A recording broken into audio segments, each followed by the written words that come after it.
황교안 국무총리 후보자에 대한 국회 인사청문회가 지난 월요일 시작돼서 오늘이 마지막 날입니다. 어제 자료제출 문제로 파행을 겪기도 했던 인사청문회. 메르스 사태에 가려져서 그 중요성에 비해서 또 주목을 받지 못하고 있는 모습인데요. 오늘 어떤 검증이 이루어지고 어떤 공방이 오갈까요? 총리 후보 인사청문 특별위원회 여야 간사를 차례로 만나보겠습니다. 먼저 인사청문 특위 여당 간사를 맡고 있는 권성동 의원을 만나봅니다. 권성동 의원님 안녕하십니까? 네, 안녕하세요. 권성동입니다. 예, 어제 인사청문회 파행 끝에 저녁에 속기가 됐는데요. 이제 쟁점은 황교안 후보자가 변호사 시절에 그 수입 내역 중 공개하지 않았던 19건 자료를 공개하느냐 때문이었습니다. 자, 그 내용을 보셨을 텐데, 자, 가릴 만큼 좀 큰 내용이었습니까? 어떤 내용이었나요? 그래서 원래 그 변호사법에 의하면은 법조윤리협의회가 송무사건만 국회에 제출하게끔 되어 있고 자문사건은 제출하지 아니하여도 되게끔 되어 있는데 예. 야당의 집요한 요구로 19건의 자문사건 내역을 어제 후보자가 직접 제출을 했습니다. 예. 그런데 뭐 들여다보면은 뭐 구체적인 내용이 수임사건의 요지도 읽어봤습니다만 구체적인 내용이 기재되어 있는 부분이 아니어서 예. 저희들이 보기에 뭐 19건의 자문사건 중에 특이할 만한 내용은 없었다. 그렇게 보고 있습니다. 예, 그런데 이제 쟁점되는 것이 특별 사면과 관련해서 자문한 정황이 있었는데, 예. 이제 특히 2012년 1월에 그 대통령 특별 사면 당시에 청와대 민정수석이 이제 황 후보자와 사법연수원 동기였던 점을 두고 야당에서는 이제 황 후보자가 상류층 특별 사면을 위한 청와대 로비 역할을 했던 것이 아니냐 이런 의혹도 제기하고 있는데요. 글쎄 뭐 사법연수원 동기가 어느 자리에 있다고 해서 예. 또 그러한 업무를 담당하고 있다고 해서 의혹 제기하는 거는 그거는 뭐 제대로 된 의혹 제기라고 할 수가 없겠죠.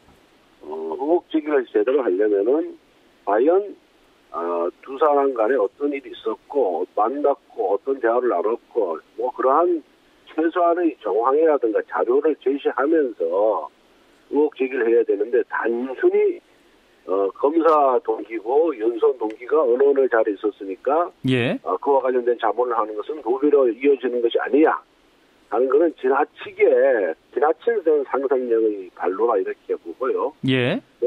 후보자 본인도 얘기했듯이 전혀 한 바가 없고 사면 절차에 관해서 법적인 조언을 해줬을 뿐이다 라는 얘기를 하고 있고 또 그와 같은 후보자의 발언에 대해서 야당이 뭐 새로운 증거나 새로운 자료를 전혀 제시하지 못하고 말의 성찬으로서만 의혹 제기를 했습니다. 예. 근데 이제 특별사면이라는 것은 이제 대통령이 하는 거 아니겠습니까? 근데 황교안 후보자 해명은 절차를 설명했다 이런 거 아니에요? 근데 네. 이 고액 수임료 사건이라고 하는데 이런 사면 관련 자문 같은 경우는 근데 절차 정도를 설명하는 것으로 멈췄을까요? 변호사가 자문할 게 뭡니까 그러면? 그러니까 그런 식으로 지금 우리 이제 사회자께서 의심하는 식으로 의심을 하게 되면은 예. 세상 모든 일은 다 의심할 수 있죠. 그렇지만은 세상 일이 그렇게 의심만으로 해결되는 건 아니지 않습니까? 저도 변호사를 해봤지만은 예. 저 같은 사람한테는 와서 사면이나 가석방 자문을 구하거나 이런 사람들이 있었거든요. 예. 그래서 사면 업무는 기본적으로는 이제 법무부에서 하고 최종 결정은 대통령이 결정하는 업무이기 때문에 법률 업무입니다. 그래서 법률 사무이기 때문에 변호사라면 누구나 거기에 대한 자문에 응할 수도 있고 또 대리까지도 할 수 있는 그런 사무입니다. 그런데 이제 사면 절차 정도는 이제 고검장 출신의 어떤 그 아주 고위직 어떤 변호사에게 물을 만한 내용이냐 이제 이러한 그 해명에 적절했느냐 이런 의문을 갖는 거 아니겠습니까? 아니 고검장 출신이나 뭐 그냥 평검사 출신이나 아니면 거의 처음부터 변호사인 사람이나 자문하는 내용은 그 의뢰인의 입장에 따라서 의뢰인이 와서 이것저것 물어보면 다 해줄 수 있는 것이거든요. 이 사람도 기본적으로 자신이 형사사건을 그 법무부 개평령에서 수행을 하다가 그 형이 확정되니까 그 다음에 그 사면에 관한 자문을 구하기 위해서 또 다른 변호사가 담당하다가 황교안 변호사한테 이렇게 패스한 그런 사건이라고 어제 답변이 있었거든요. 그러니까 그에 관해서 뭐 어떻게 하면 사면 절차는 이렇게 주고 또 사면을 받기 위해서는 어떠한 노력도 해야 되고 또 어떠한 것도 필요하고 이런 부분에 대해서 설명해 줄 수가 있는 거죠. 자, 설명해 줄 수도 있는 것이고요. 그리고 변호사가 사면 업무를 할 수 있기 때문에 그 변호사가 황교안 변호사가 장관을 역을 총리 후보자가 됐으니까 지금 와서 이것이 뭐 무슨 문제가 있는 것이 아니냐 하지만은 기본적으로 변호사 사면 업무를 할 수가 있는 겁니다. 예, 그럼 의원님 그러면 말씀하신 대로 충분히 할 수 있는 업무인데 변호사가 예. 정당하게 변호사의 활동으로 사면 업무를 한 것 같고 사면 업무와 또 사면에 관한 자문을 한 것 같고 무조건 의혹으로 연결시킬 필요는 없고 민정수석한테 로비를 했다라고 의혹시키는 것 자체가 저는 그것이 억지라는 거죠. 예, 그러니까 이제 얼마든지 할 수 있는 업무인데 왜 이 내용을 처음부터 공개하지 않았을까? 이제 이러한 의문이 드는 거 아닌가요? 앞에서 말씀드린 바와 같이 변호사법에 의해서 공개 대상이 아닌 자료입니다. 예. 공개 대상이 아닌 자료를 갖고 법조윤리협의회에서 공개를 하라고 그러니까 예. 법조윤리협의회에서 공개를 못했던 거죠. 예, 예. 법에 의해서 공개가 허용되는 자료가 아니었습니다. 예. 하지만 이제 변호사법 위반 소지도 말씀하셨습니다만은 어떤 이제 공익적인 목적으로 이제 공개가 가능하다 이런 반론도 있지 않습니까? 그거는 이제 야당의 일방적인 주장이고요. 예. 법조윤리협의회가 25년 이상의 법조 경력을 가진 9분의 위원으로 구성되어 있는데 그 9분의 위원 전원이 공개 대상이 안 된다라고 해석을 하고 판단을 내렸습니다. 예, 예. 예, 그런 분들의 의견을 존중해 줘야지 일부 의견을 갖고 그것이 정론이라고 볼 수는 없지 않겠습니까? 예, 근데 중대한 공익상 필요가 있을 때 공개할 수 있다. 이건 형사소송법 내용인데 이게 어떤 야당만의 주장을 할 수 있는 건 아니지 않나요? 아니, 그 형사소송법 규정은 예. 형사소송법 규정은 형사소송의 증언으로 설 때 하는 얘기고요. 예. 그 규정이 있으면 뭐하러 변호사법을 개정해가지고 황교안 법무부 장관 청문회 끝난 후에 변호사법을 개정해가지고 수임 자료 중에 4개의 항목을 청문회나 국정조사에 제출하도록 법을 만들었겠습니까? 예, 예. 형사소송법 규정은 대한민국 정부 수립 이후부터 지금까지 개선되어 있었지 않습니까? 네. 그 규정만으로 인사청문회에 변호사 수임 자료를 낼 수 있었다 하면은 굳이 야당으로서 포함되어 있는 법제사법위원회에서 변호사법을 개정해서 법적으로 제출 허용할 수 있는 길을 터놓을 이유가 없지 않습니까? 예, 알겠습니다. 이 얘기는 여기까지 하고요. 세금 얘기 좀 여쭤보겠습니다. 이제 세금 납부 문제에 대해서 황교안 후보자가 이제 해명한 내용을 보면 세법을 잘 몰라서 납부를 못했다 이런 얘기인데, 자, 이 해명을 두고 이제 법무부 장관이 법을 몰랐다는 것이 이 해명을 가볍게 볼 것인가, 뭐 이런 문제 제기도 있습니다. 어떻게 보시나요? 글쎄, 뭐 법무부 장관이라고 하더라도 그 방대한 법률 내용을 어떻게 다 알겠습니까? 그 세법은 주로 세무사들이 전문적으로 알고 있는 부분이고. 예.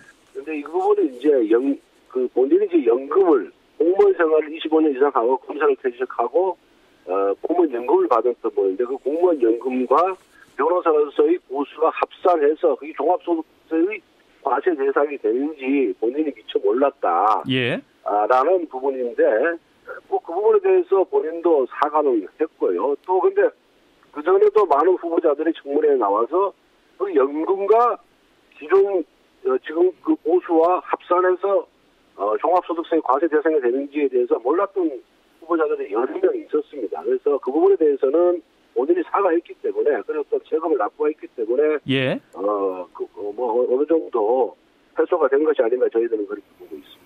예, 그리고 이제 황교안 후보자가 그 메르스 대응 발언 관련해서 했던 것이 또 논란이 되고 있는데 이제 대통령의 메르스 대응 문제에 대해서 제때 할 일 다 했다, 문제 없었다, 이게 좀 논란 아닙니까? 자, 여당 특위위원님도 이러한 황 후보자의 발언에 공감하시는 건가요? 글쎄, 뭐 공감하고 안 하고 간에 후보자 입장에서 본인이 국무위원으로서 활동하면서 예. 대통령의 그런 모습을 가까이서 지켜본 그런 상황을 표현한 것이다 그렇게 보고 있고요. 그에 대한 평가는 각자가 해야 될 일이다 그렇게 생각합니다. 현재 확진 환자가 100명 이상 나올 것이다 이런 전망이 나오고 있고 사실 보건당국도 방역에 실패한 것으로 좀 드러나고 있는데 그렇다면 이러한 발언은 국민의 기대치와는 좀 먼 발언이 아니냐 이런 비판도 있는데요. 그 말 뜻이 예. 대통령이 아무것도 안 했던 것이 아니고 예. 초기에 발견했을 당시에는 기본적으로 주무부처에서 담당하는 것이 아니냐. 그렇지 않습니까? 초기에는 주무부처에서 예. 그것을 어느 정도 담당하고 그 대통령이 모든 그 국정의 모든 세세한 부분까지 다 관찰하고 그걸 다 관여할 수 없는 문제 아니겠습니까? 예. 기본적으로는 보건당국에서 이 심각성이라든가 중요성을 보고했을 때 비로소 청와대가 들여다보는 것인데 알겠습니다. 초기에 보건당국에서 대처하다가 보건당국의 대처로서는 안 된 제대로 제대로 대처가 안 되는 상태에서는 대통령이 직접 개입해서 이를 잘 챙겼다 하는 그런 의미로 받아들이면 될 겁니다. 알겠습니다. 자, 한 질문만 더 드리죠. 그럼 최종적으로 이제 황교안 후보자가 총리 자격에 있다 이렇게 판단하시는 건가요? 뭐 야당 의원들하고도 이렇게 사석에서 얘기했습니다만은 기본적으로 비교적 깨끗하게 살아온 사람이다. 그리고 뭐 특별한 문제가 없다. 저희들은 그렇게 생각하고 있습니다. 야당 의원들도 그렇게 인식하고 있다 이런 말씀입니까? 야당 의원님 중에서도 정무위원님 중에서도 그렇게 말씀하시는 분도 계십니다. 예, 알겠습니다. 말씀 여기까지 듣겠습니다. 고맙습니다. 예. 황교안 총리 후보자 인사청문 특위 여당 간사를 맡고 있는 분이죠. 권성동 의원을 만나봤습니다. 자, 이어서 인사청문 특위 야당 간사를 맡고 있는 우원식 의원을 연결하겠습니다. 우원식 의원님 안녕하십니까? 네, 안녕하세요. 우원식입니다. 자, 인사청문회 어제 파행을 겪었고 오늘 마지막 날인데요. 네. 자, 어제 열람했던 19금 목록 자료. 네. 자, 내용에 문제가 된 게 있었습니까? 어떻게 보셨나요? 네, 조금 전에도 이야기하셨듯이 19건의 자문 내역 중에 예. 후보자가 2012년 1월 4일 날 사면 자문을 했더라고요. 예.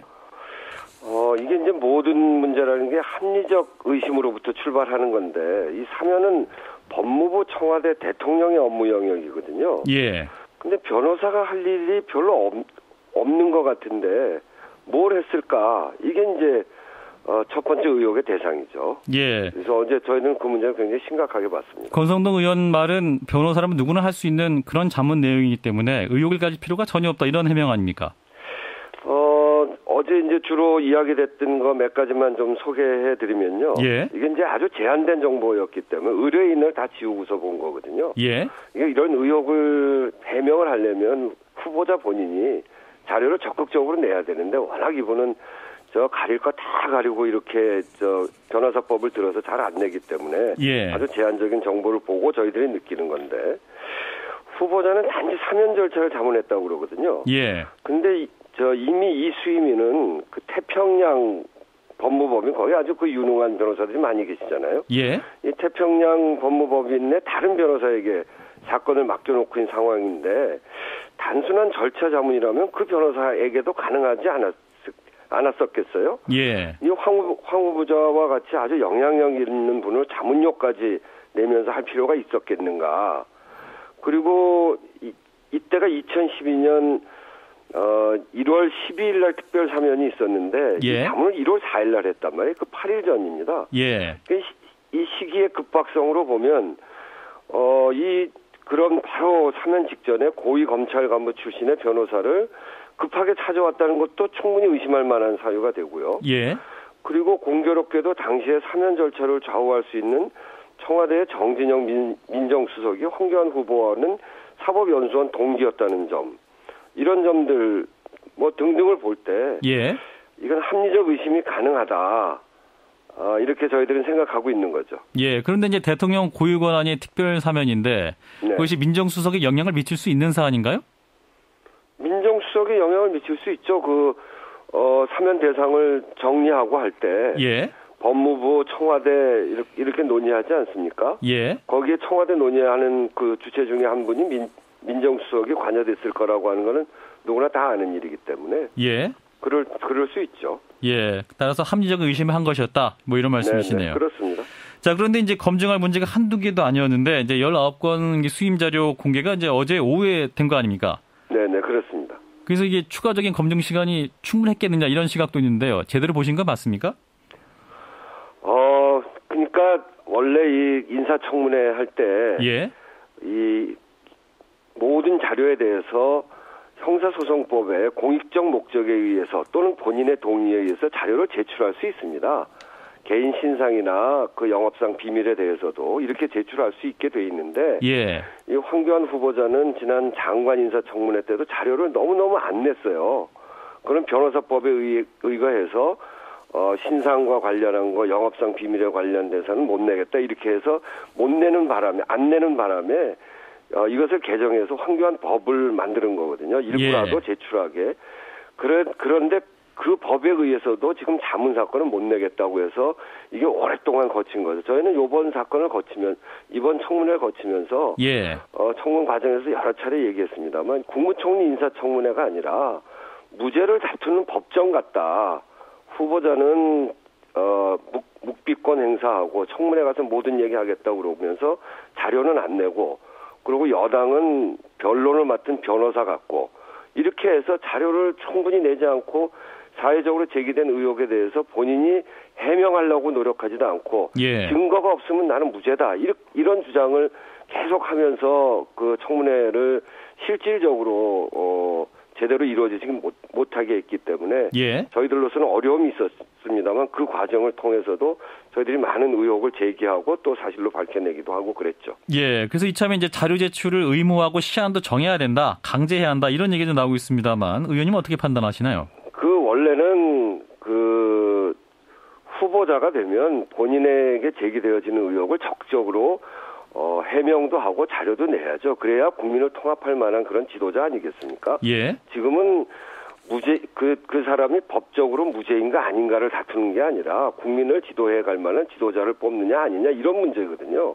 그런 점에서 본인이 적극적으로 하는 게 가장 좋은데, 황교안 후보자처럼 이렇게 안 하는 분들이 있기 때문에 황교안법을 만들었는데, 이번 과정을 보니까 황교안 투법을 만들어야 되겠어요. 그래서 좀 더 그 의무적으로 공개해야 되는 그 영역을 넓히고, 그렇게 하지 않으면 이런 분을 그 인사청문회 할 때는 인사청문회가 굉장히 무력하다 하는 것을 절감합니다. 그렇군요. 자, 그래서 이제 나오는 얘기가 이제 수입 일자, 처리 기관, 사건명, 처리 결과, 이렇게 이제 사건 수입 내역을 4가지만 공개하게 돼 있잖아요. 그 내용 자체만으로 봤을 때도 어떤 검증에 한계가 있다, 이런 지적도 나오고 있는데요. 그러니까 그 4가지를 가지고는 어떤 사건인지 정확하게 알 수가 없습니다. 이번에 예를 들면 그 4가지만 공개하게 됐는데 한 사건을 의뢰인 이름을 공개한 사건이 있어요. 그 청원 아이스 건인데, 그 건을 살펴보니까 전관예우, 특수한 어떤 영향력, 이런 정황들이 쫙 나오더라고요. 그러니까 이를테면 태평양이 1, 2심에서 패소를 해서 그 의뢰인이 태평양 가지고는 안 되겠다, 이렇게 하고 김앤장으로 옮겨갔거든요. 그런데 대법에서 주심 판사가 결정됐는데, 주심 판사가 보니까 이 후보자의 고등학교 친구예요. 같은 반 친구인데, 그러니까 그 의뢰인이 태평양에서 취소했던 그 변론을 다시 태평양으로 가져옵니다. 그리고 후보자가 그 사건을 수임하게 됩니다. 이건 합리적으로 볼 때 왜 글로 다시 가져왔는지가 너무나 명백해 보이지 않습니까? 그런 점에 대해서 후보자도 이제 최종적으로는 적절치 못했다, 사려 깊지 못한 행동이었다, 이렇게 얘기를 하던데, 그렇게 이 사건들 지금 19건 말고 100건 수임 사건 중에 이것이 제대로 밝혀질 경우에 사건을 우리가 들여다볼 수 있을 경우에는 어떤 내용이 그 안에 다 담겨져 있는지 우리가 꼭 검증을 해보고 싶습니다. 그렇지만 지금 후보자가 낸 자료 가지고 할 수 없기 때문에 못했는데요. 이거는 향후에 황교안 투법을 만들어서 반드시 보완을 해야 되겠다 하는 생각입니다. 그렇군요. 지금도 속보가 메르스 확진자가 108명이 됐다, 13명이 추가됐다, 이런 뉴스가 와 있는데, 이제 황교안 후보자가 이런 얘기를 했습니다. 그 박근혜 대통령의 메르스 대응은 제때 잘했다, 뭐 이런 말을 했었는데요. 이 발언은 어떻게 판단하세요? 글쎄, 이제 전체적으로 저희 느낌은 민생에 관해서 굉장히 잘 모르시더라고요. 그리고 원칙, 그 불법, 이런 것들에 대해서 아주 단호한 태도를 취하고요. 특히 이런 뭐 노조 파업이나 뭐 이런 쪽에 더 그런 의지를 보이는 것 같고요. 근데 힘있고 어떤 대통령이나 이런 분들에 대해서는 전혀 비판적인 태도를 보이지 않아요. 6월 2일 같은 경우에 그날 아침 6시 반에 그 메르스 확진 환자가 18명이었거든요. 10시에 대통령 주재회의에서 대통령이 15명이라고 이야기합니다. 수석비서관 회의 말씀이신 거죠?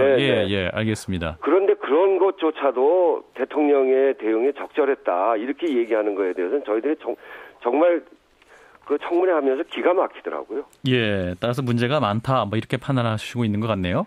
그 대통령의 잘못에 대해서는 지적하는 총리가 돼야죠. 근데 알겠습니다. 그런 문제들에 대해서 저렇게 지적을 안 하고 무조건 잘했다고 하면 그거는 대통령을 제대로 보좌할 만한 또는 국민들 앞에서 국민들을 잘 지도해 갈 만한 그런 리더로서의 국무총리감은 아닌 거죠. 예, 따라서 종합적으로 봤을 때 짧게 좀 말씀해 주시면 총리로서 부적절하다 이렇게 보시나요? 네, 말씀을.